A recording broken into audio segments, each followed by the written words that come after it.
Hey everyone, welcome back to another week in our journey. If you're new here, let me fill you in. This is Behind the Design, our weekly series where I document my process in creating my own digital planner and building an online store from scratch. Each week, we dive into a new aspect of this creative journey, from idea inception to final touches. I'll take you through every twist and turn. Throughout this journey, I'll be working closely with Shay, the founder of the Digital Planner Academy program and the Pink Ink stationery brand, and I will be applying everything I learned from this incredible resource. You'll get to see all these teachings in action as we progress. We've got an exciting journey ahead of us, full of learning, exploration, and of course a bit of fun. So whether you're joining us for the first time or have been following along, I'm thrilled to have you here. Okay, so let's dive into this week's video.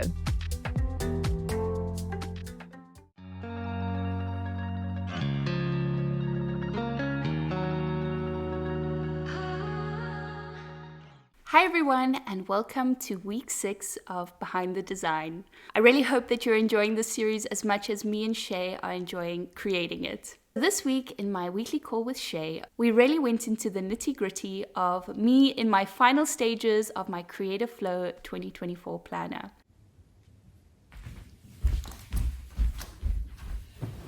Okay. Hey Shay. Hey Claudia, how are you? I'm well, how are you? I'm doing well, thank you. Just moving this pillow here. All right, so what do you think of my new planner design? Oh my god, it's a huge difference. Like, I love so many things.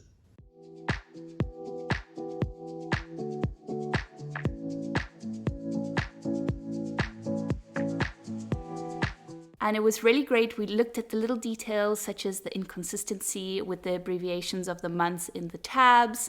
We discussed perhaps lightening some colors where people would fill out text, and also considering what would be the next step in the user experience in creating, say for example, a how-to video, and where would I add the links to that in the planner. We discussed also my process of how I've gone ahead and I've used Procreate to now create the cover pages for the planner, as well as creating cover pages for each of the months.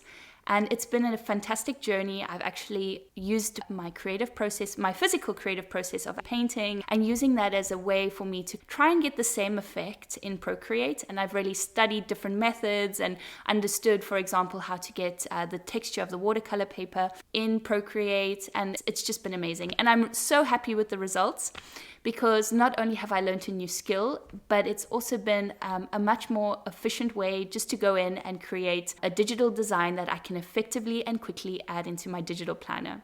With that being said, I'm still very much in love with painting and watercolor and just the magical effects that you can get from just letting it flow. And this week, I've actually bought a few new art supplies here in Germany. I went into a small stationery store in a little village, and they had all of these paint palettes. They almost look vintage.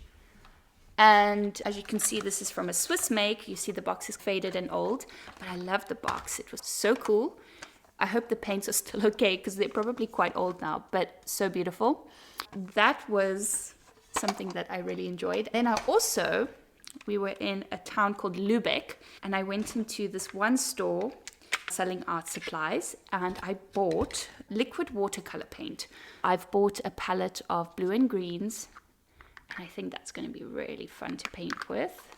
It's a little bit less harsh than the alcohol inks, which dries super quickly, and you need to use a special paper and wear gloves. So it's not as intense as the alcohol inks. So I'm going to have a lot of fun using liquid watercolor paint. I'm creating this watercolor effect in Procreate to use as the cover pages.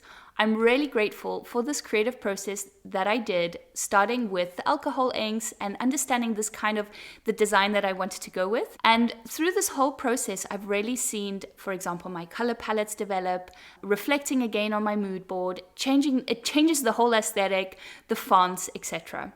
I'm really happy how aesthetically this planner is looking now. It's really a reflection of me and a reflection of my business and how I work. I think it's definitely a consideration that never be frustrated with your process, your design, your creative process, because it's all part of the journey. And eventually you will reach a stage where you'll see you had to go through the frustrating moments to get to where you are now.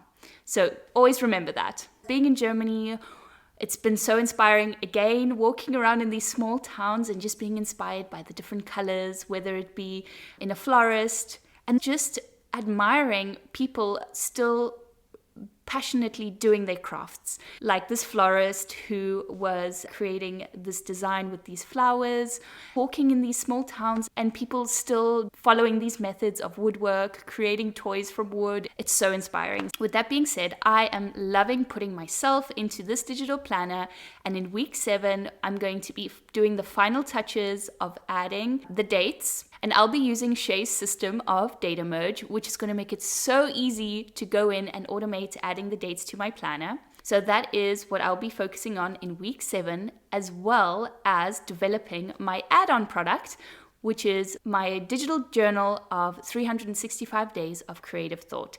That is another thing I'm going to be adding and working on this week. One thing that I must say is that now that I've done all of this work for the 2024 planner, I can go ahead and use the mood board that I've created in the Concept app and just easily add on to that to create my new work for this journal. Just keeping the same aesthetic going so that my branding is consistent throughout. Thank you so much for tuning in and seeing where I'm at in this design journey, and we'll see you in week 7.